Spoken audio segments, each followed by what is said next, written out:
I have some hard news for you. It's not enough just to get your business set up right. It is step one of 100 daily decisions that you're going to have to make in order to keep your business going well. So in the first 4 videos of the series, we've talked about overall, what is a corporate structure? Why is it necessary to know and commit to the right corporate structure for your business? We've talked about the corporate veil that provides liability protection. We've gone into depth about the different types of business structures you can have, what it takes to set them up. And now we're going to talk about, okay, you've chosen the corporate structure. Here are the documents, the records that you need to set it up and to keep maintaining your corporate presence and stay in compliance with your business corporate presence so that you can always have a safe foundation and effective foundation and structure through which to do business. Because what are we here to do? Do business well and win.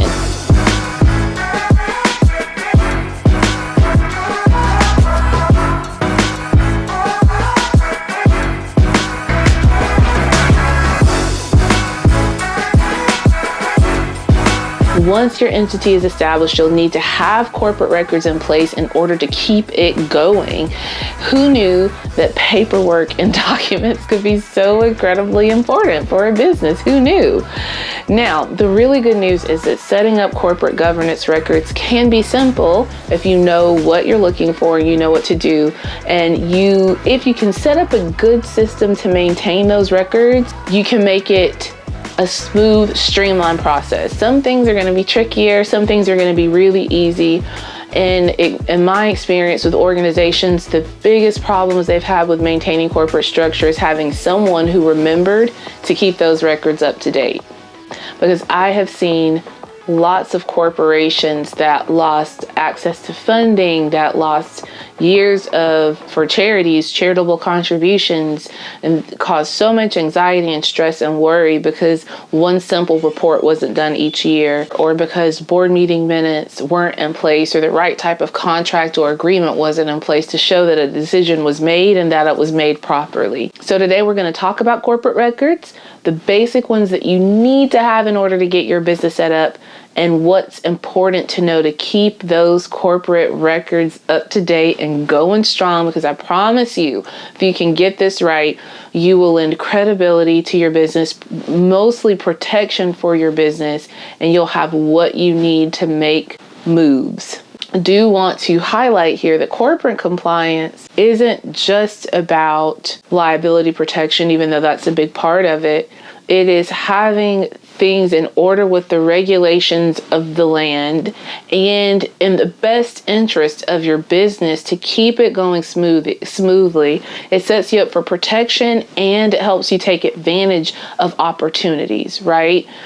As we go forward in this series and we talk about financial records and financial management, the basic general accounting principles that you want to have in place, having meeting minutes to show certain decisions.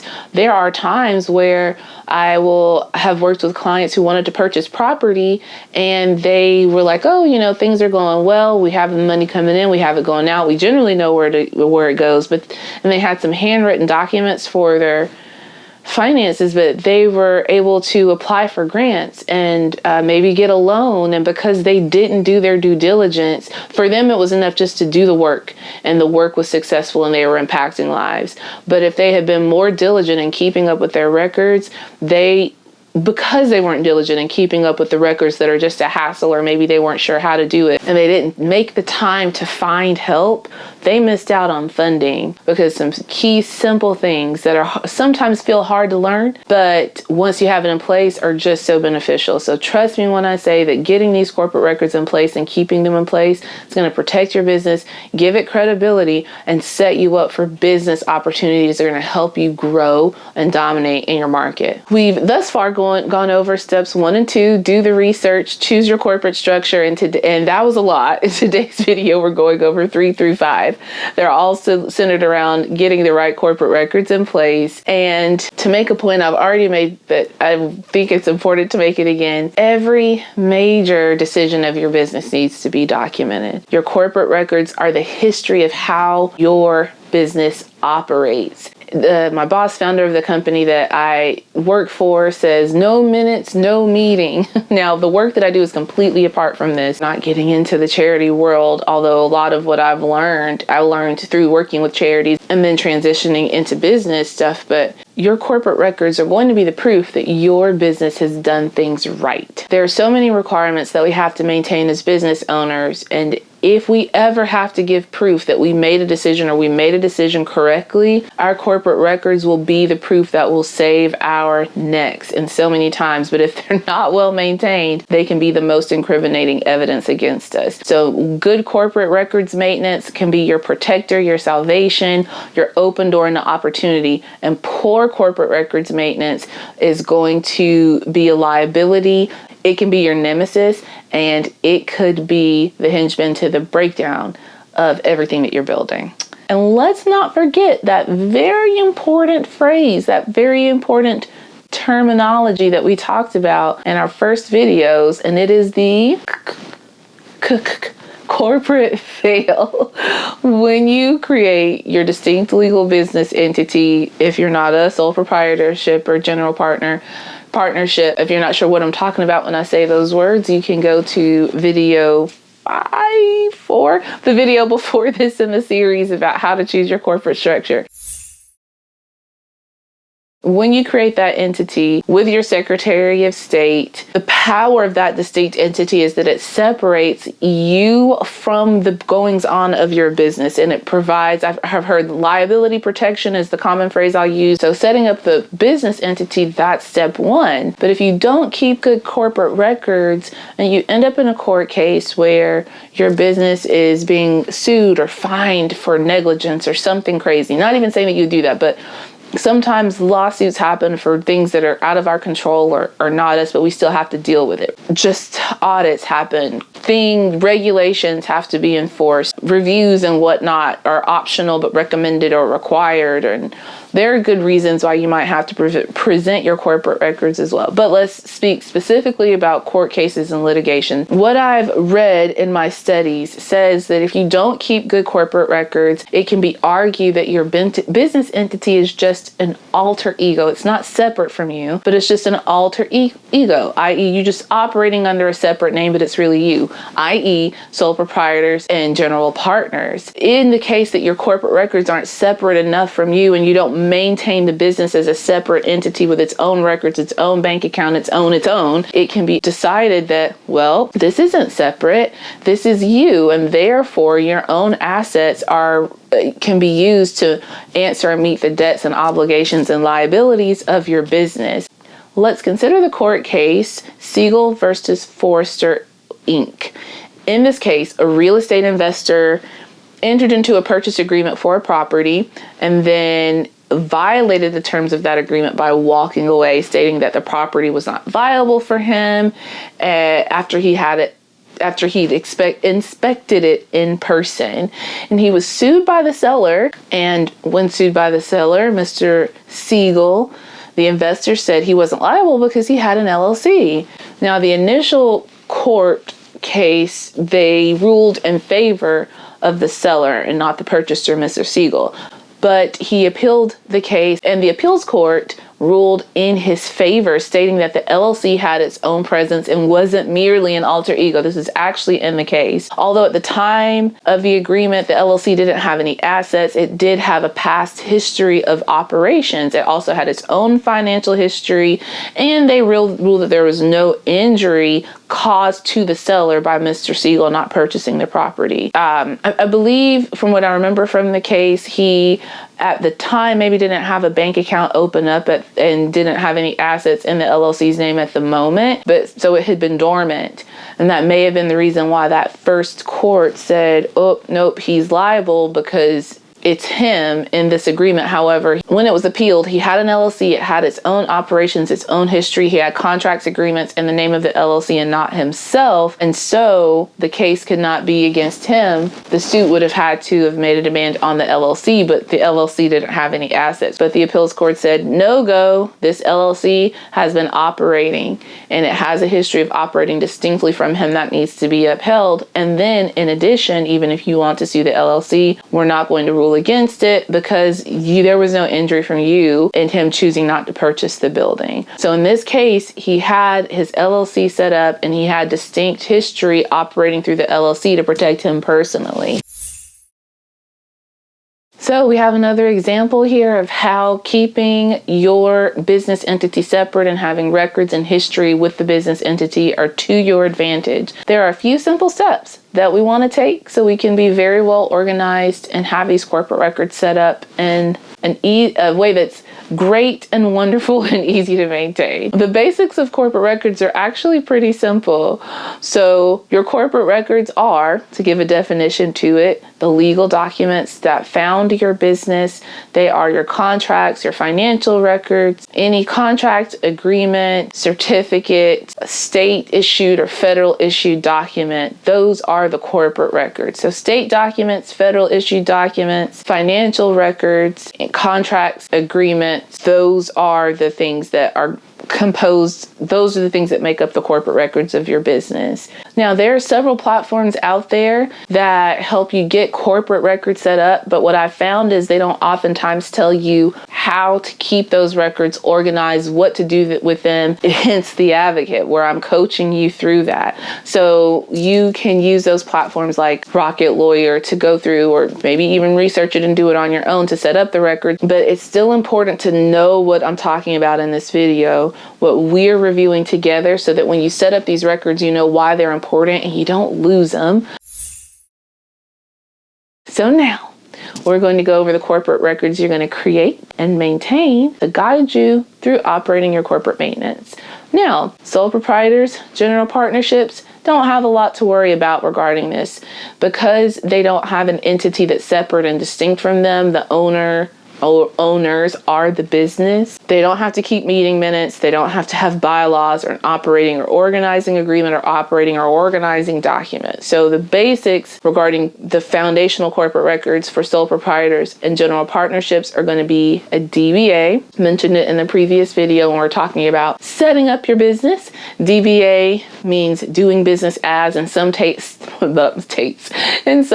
it's referred to as a fictitious name or an assumed name. That is important because if you just start operating and then another entity in the state forms with that name, they have the right to use that name within your state. That's not even getting into trademarks where you have the right to use certain names and use a particular name or phrase and no one else in the nation can for now. You want to set up a DBA.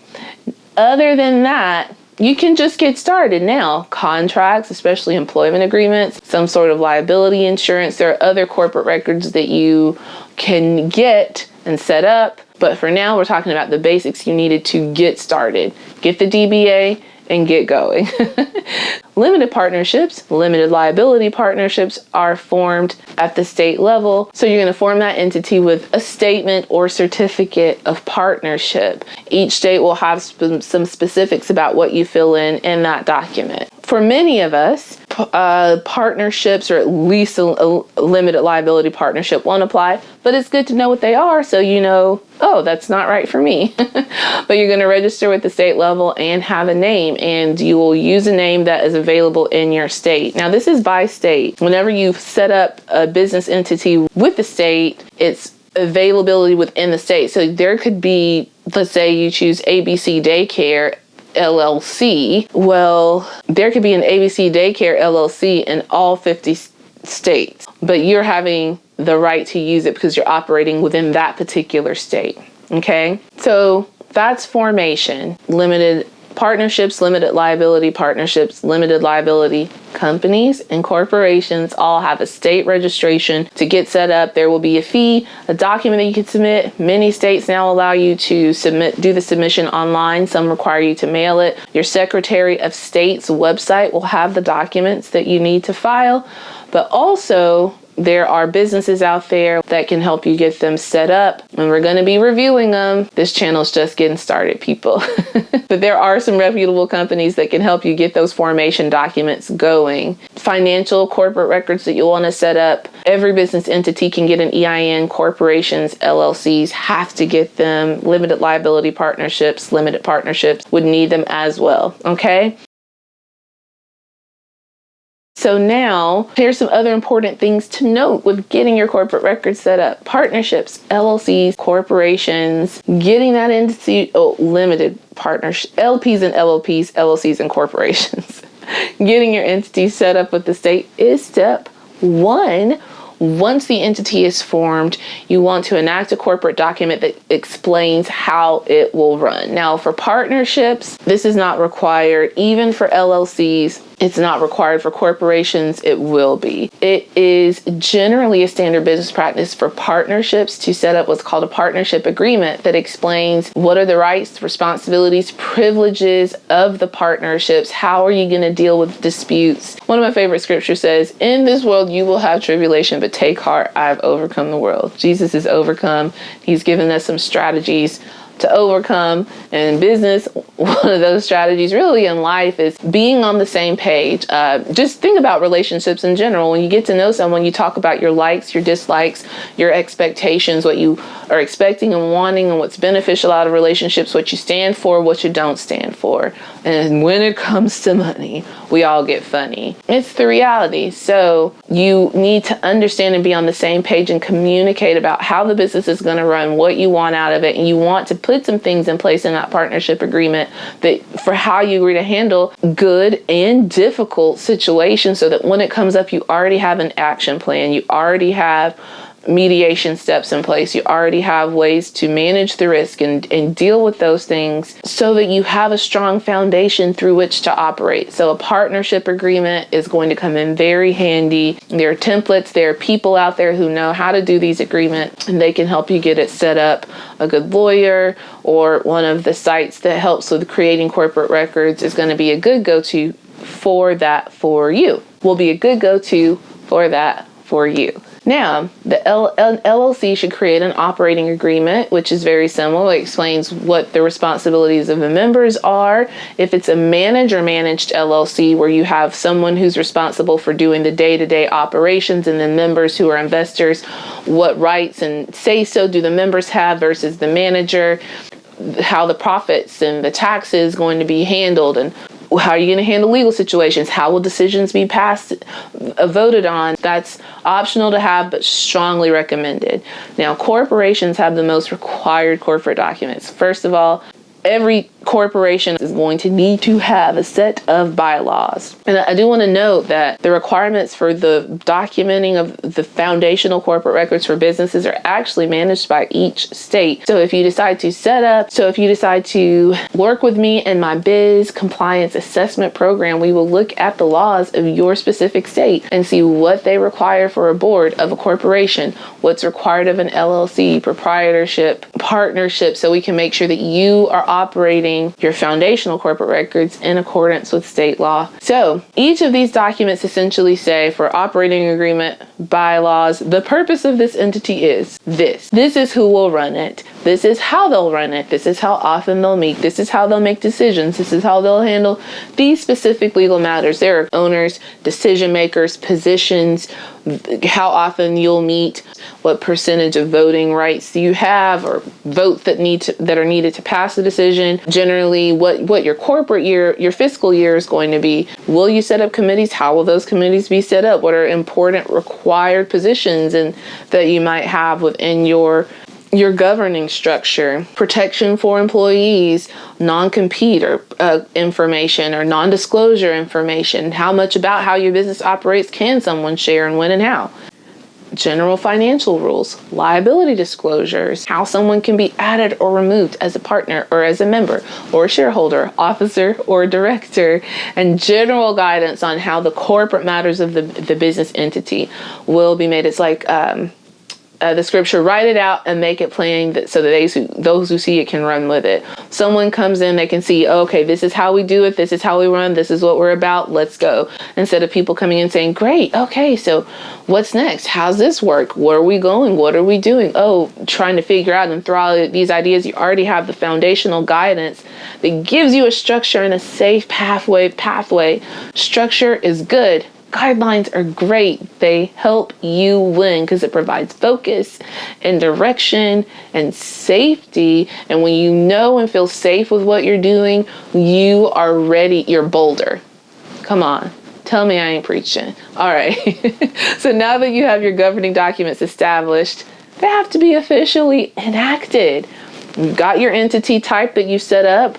You've got whatever state registration, whether it's a DBA or setting up your business entity. Oh, and hey, if you're a corporation or an LLC or a partnership that's registered with the state and you have one business name, but you have another division of your business that you want to operate with a different name, you can get a DBA too. That's not just limited to proprietorships and general partnerships.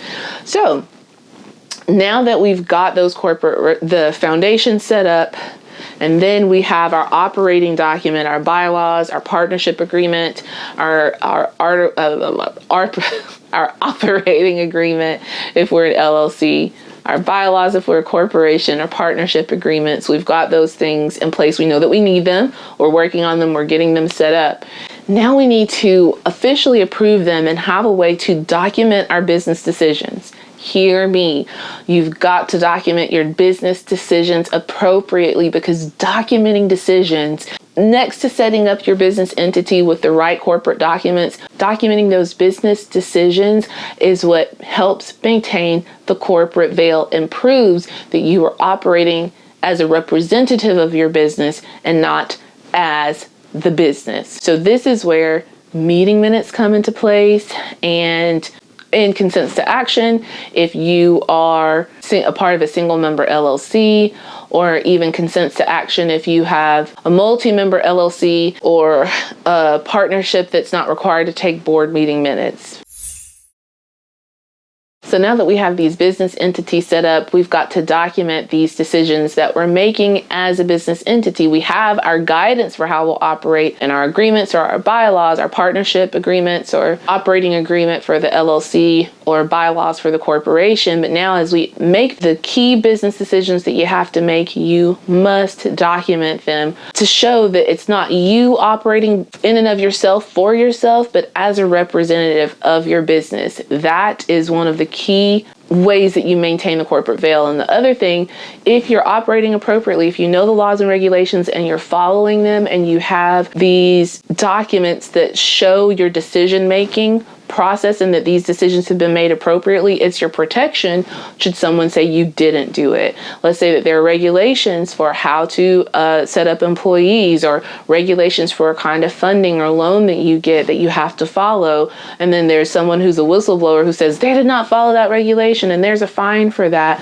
You can go back to your board meeting minutes if you're a corporation, or your consents to action or meeting minutes for your other types of business entities and show, no, we made these decisions in accordance with the law. So that's going to be your protection. But remember when I said if you don't maintain your corporate records well, it can be your nemesis. Conversely, if you think you got it all together, it doesn't really matter. If you haven't researched enough to know what's really right, you can document yourself doing things incorrectly, which is why we go back to step one: research, talk to people, get information, figure out what's right, and do that to the best of your ability and keep learning. So how do you properly document these business decisions? We've heard of board meeting minutes, right? Board meeting minutes are when the governing body of a corporation meets and they make decisions on business matters. They take minutes, which is official record of the decisions that entity made. And that's for boards that have more than one person. But what if you are a corporation with only one board member? That's you. Or what if you're a single member LLC, or potentially a limited partnership where you are the general partner and all the other partners are silent investors? There is another type of corporate document that you can use to document your decisions called a consent to action. So we're going to talk about board meeting minutes and resolutions, and then we'll talk about consents to action and written consent, essentially. Going back to board meeting minutes, this is a document where when you have a meeting, you'll note the date and time, who attends, and not all the nitty-gritty details, but what things you talked about and decisions that you made. So we discussed opening up another branch of our business in Springfield, Ohio. Such and such noted these pros, such and such noted these cons. We decided to do research and come back to it in the next meeting. We discussed getting a loan, and such brought these pros, such and such brought these cons, and we voted, and the decision was passed at a simple majority vote with the approval of the president. Your bylaws will stipulate how you vote and whatnot. And so those decisions in corporate matters need to be documented to show that you made the decision. Listen, sometimes you even have to show board meeting minutes. There are times I've opened bank account for a business I'm working on or helping someone out with, or I've had clients in my 9-to-5 who are setting up nonprofits going to open bank accounts, and they have to provide board meeting minutes showing that the board voted to approve that decision. I was working on, for this ministry that I'm a part of, we were restructuring, and when we were amending the name of the nonprofit, it was rejected because we had to provide a resolution, proof of board meeting minutes, or a resolution to amend the name. Right? So I created the resolution. We did it via unanimous written consent in lieu of a board meeting because that was a provision in our bylaws. Had the secretary of the board signed it, submitted it, got it approved. Now, what was annoying to me is that I didn't know that was needed. I thought I had done my research, and I had, but there is like all these nitty-gritty details that you can often need to provide or know. So it takes some time to learn it, trial and error, working back and forth. But that's why having a coach like me is going to be clutch, because I know how these things can grate and be annoying, and it can be clutch to have someone in your corner, because I knew what I was doing and it was still annoying for me. Help restructuring one nonprofit corporation, creating the corporate records to set up 2 more, and I had access to the documents. I knew what to create, when and how to create it, what it needed to include, and it was still so much work. So I know from firsthand experience over the years, and as recently as the last couple of years, helping to run 3 separate corporations as a part of ministry and business work with friends, let alone my own stuff. I'm with you, all right? That's why we're in it together. So when you have a board of directors for a corporation, that's how you make decisions. Now, when it's just you still want to document your decisions to maintain that corporate veil and to maintain the liability protection. You need proof that you're operating and making decisions as a representative of the business and not just you. So in that situation, instead of having board meeting minutes, you can use what's called a consent to action or written consent. And in the written consent, you're essentially saying, I, Alicia, as being the sole member of resolve to open a bank account with Chase Bank this day, March 2nd of 2018, and that's it. Or if you're going to enter into, maybe I want to contract a film company to do commercials for me, and we have like a partnership where they're going to sponsor some of my videos on my channel, and then I'll work with them. They'll do the commercials for me, and we have some kind of arrangement that way. So we'll have the contract for our partnership, but as well, I will do check. Okay.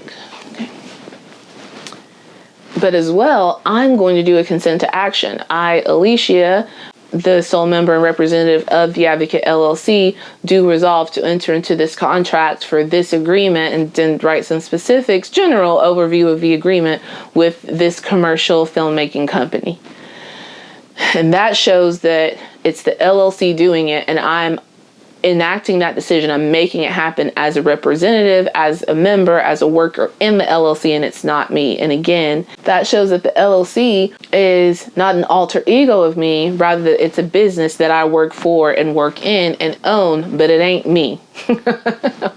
All right. Now, another key thing I want to bring back up that we discussed a bit in the research is permits, licenses, and certificates. Depending on the kind of business that you're doing, you may have to get certain permits, licenses, certificates from your state or from an association in the nation that governs the kind of work that your entity does. Okay. So those are a part of your corporate records as well. Don't forget to research those and set them up. You've got to know the corporate records that you set up and be intimately familiar with them, because the power in your corporate records is the continuity of the corporate record. If you have these records and you have these voting procedures and how members can be added or removed, and then someone says they're unjustly removed from the board or unjustly removed as a member or shareholder, and you don't follow your corporate records, you are then allowing the corporate veil to be pierced and the liability protection you have. We set up these procedures to cover ourselves, to make sure we're operating fairly and justly, to protect the people who are there, and have provisions for removing people who are not operating in the best interest of this business. And we set it up according to the laws of the land, we're good. Then you don't follow it, then you violated your own corporation's documents, and your decision is then called into question. We don't want that. So with the people who are managing and organizing the business, so for a corporation, your board of directors, your partners in your partnership, the members or managers in the LLC, you want to set up a certain frequency for how often you'll meet in your agreements or your bylaws, and then stick to that. Minimally once a year, you want to meet according to state information and then recommended business practices for those who aren't required to have meetings and document them. But it's advisable to document the decisions, again, for all the reasons we've talked about: protecting yourself, showing that you've done things appropriately. And then at minimum, meeting 3 to 4 times a year is a common business practice that we've seen. Now, this doesn't mean for all the day-to-day. You'll have your employees and your staff that are handling the day-to-day operations. We're talking about the key business decisions and legal compliance matters that you have to maintain. That's when these governing groups and bodies and owners will meet, okay? So when it comes to corporate records maintenance, we know our boards are going to have board meetings. Our LLCs and partnerships are going to have regular meetings as well. Our single member LLCs or single member boards for corporations are going to use consents to action to document our corporate decisions. If I were you, I'd be asking, okay, what are all these documenting of corporate decisions you're talking about? You've mentioned a general list, but exactly what do I need to vote on in a board meeting, and when should I use consents to action? So here are some examples of things that you would cover and approve in a board meeting or consent to action. Adding and removing members or managers, and hiring or firing of employees if you're a smaller entity, or at least the practices for who can and should do the hiring and firing. Typically, if it's a larger organization, you'll have how that process should be handled in the bylaws and the operating agreement. And also, here's another thing that you would cover in meeting minutes or consents to action. It would be amendments to your operating agreement and to your bylaws. As your organization grows and your needs change, your focus changes, you may need to vote to amend those documents themselves. And also, if you want to change your name, change your fiscal year, if you are an LLC that wants to opt into paying taxes as shareholder, a S corporation that wants to start paying, become a C corporation because you want to go public and be publicly traded. Those are decisions that would be made in a board meeting. And also you would use a consent to action, starting a new venture, or maybe creating a subsidiary of what you're doing, moving into another state, creating a whole new department to your business. Those are things that you would want to document, or contracts, significant contracts and agreements, not necessarily just purchasing services or entering into like a subscription or something like that, but partnerships, agreements, arrangements with other companies. Those are typically the decisions that are covered in board meeting minutes and consents to action. When you are a corporation, there's an interesting clause or article that you can add to your bylaws about unanimous written consent in lieu of a board meeting. Sometimes you may not need to have a board meeting to pass certain decisions, and if all the board members agree, that can be considered approved in lieu of having to have a board meeting to approve the decision. For instance, with our organization, we'd already had a board meeting about amending, and one of the things we voted on was the new name for our ministry, Kingdom Culture University. Our nonprofit was registered in Ohio as a corporation, but then we did a foreign nonprofit corporation registration, a foreign entity into Georgia. In Ohio, the main corporation's name is Kingdom Culture University, Inc. However, in Georgia, you cannot use university in the name unless you are an accredited institution. So we had to find another name that would work, and KCU Inc. is what we could go do in Georgia, the acronym. And so instead of having a whole other board meeting, we did unanimous written consent, sent it to all of the board members to sign, and then that was our approval that we needed in order to use a different name. And we handled that in like a day or so. Now, what about corporate records that guide you? Throughout your business's lifetime, you will need to approve policies and procedures that will help you follow the regulations, the laws of the land, and then also give guidance to the people working with you on how to carry out certain functions within the business. So some common policies are financial policy. How do you make purchase requests? Where do you submit them? How often? What are limits to the amount? Accountable reimbursement policy, because the government has very specific rules regarding reimbursements. You may have an indemnification policy for liability protection for your employees. You can create a talent management policy about the process and the guidelines for how to hire and how to terminate employment agreements. Intellectual property policy. If you have people working with you who are writing and creating content, who's the owner of that content? Is it your business? Do they still have rights? How can it be used? Non-disclosure agreements about protecting the intellectual property of your business. If you work with us, you cannot tell other people how we do what we do, sideswipe our business or undermine us and things like that. So you want to create policies and procedures that can guide you. There are some basic policies that I've seen have been very useful for corporations, and we would go over those in our Biz Compliance Assessment Service should you choose to work with me in that. And creating corporate documents that set up, that maintain, and guide you through your corporate journey is all about protecting your business. In this program, you're learning the essentials to getting your business set up. You're going to learn we're learning how to create and schedule and maintain these corporate records. And I know that we've reviewed a lot, but it's really so that you can be informed to do business well and win. These documents are going to guide you through how to work your business well and give you guys a framework to work together towards a common goal. This is our goal. This is how we're going to work together to build and structure. It gives us a framework to maneuver. And the cool thing is these can be as flexible as you need. There are some generally recommended things that are included, which is why it's super helpful to work with a program like Rocket Lawyer, LegalZoom. Again, I will review these later. This is not me giving a recommendation per se, just giving information about what's useful. But companies that are good, that know what they're doing, can help you include language that's going to be protective and guiding, but you got to understand it so you can work it and follow it. It does you no good to have these fantastic corporate records in place and not understand them and follow them. Remember, if you need help, reach out, post in the comments. I can always answer general questions there. You can always set up a coaching session with me for a one-time fee per session, or purchase the Biz Compliance Assessment Service if you would like some more detailed help in walking through where am I with my corporate records and how can I get them more in shape to protect my business and win at what I'm doing.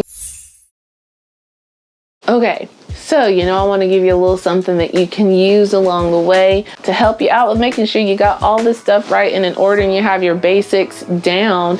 I'm including a corporate records checklist with a setup, maintain, a guide section, and then you can check off, making sure that you have the appropriate ones for your entity. So it'll be a little checklist that can be helpful for you. I may also already have the ebook ready, so I'm creating an ebook that will have all of the worksheets and content from this program that you can purchase at a very reasonable price and use as a guide to get yourself going. All right. Thank you for being committed to your business. Believe in you. We need businesses like you. We need business owners like you who care, who want to do business well, whose clients matter to them, to whom excellence matters, because your business will make moves. It will better the world around us, and it will put great people out there doing great things and make the world a better place to live in and provide a greater experience for everybody. We need people like you doing what you're doing. So don't give up. Keep going. Let's do this together. Let's do business well and win. I will see you in the next video session. Bye now.